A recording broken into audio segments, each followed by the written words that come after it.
I was born in a village in the Rostov region. At the time when this happened, I was in the 8th grade. Once we were returning with two friends from a school Christmas tree from a neighboring village. Night was approaching. Behind the village there was a deep and long ravine, over which a bridge was thrown. We were walking along the highway at a fast pace, talking loudly. Suddenly it was as if something heavy fell to the ground behind us. The sound was as if wooden beams or planks were falling from the car body. After that everything went quiet for a while. We did not hear the hum of the engine, so we were very scared of the rumble that came from nowhere and, without looking back, went even faster. But the noise behind us resumed. Now the trampling, the snorting of the horse and the light whistling could be clearly heard. We almost ran, panting with fear. For some reason the rider did not overtake us. The village was approaching, the barking of dogs could already be heard. Suddenly, a bus came out to meet us on the highway. I was surprised. Where did he come from at this hour?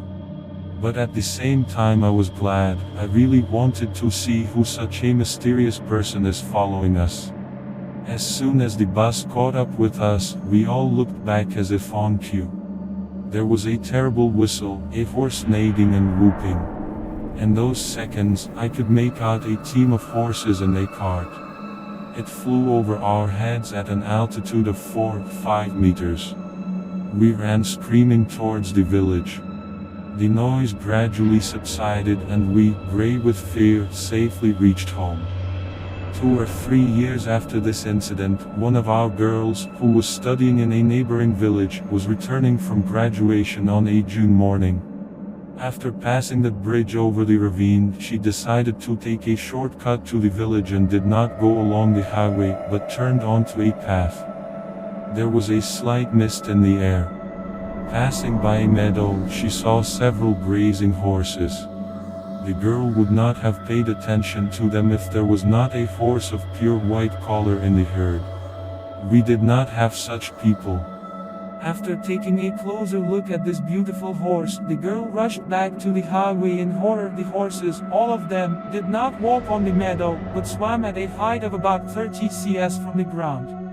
Later we learned that the remains of many people and horses who died during the war rest in the ravine. Since then, ghosts have been frequent visitors here. I created the channel quite recently. Please write in the comments what I need to change in the video. Please support me by liking and subscribing to the channel. Thanks.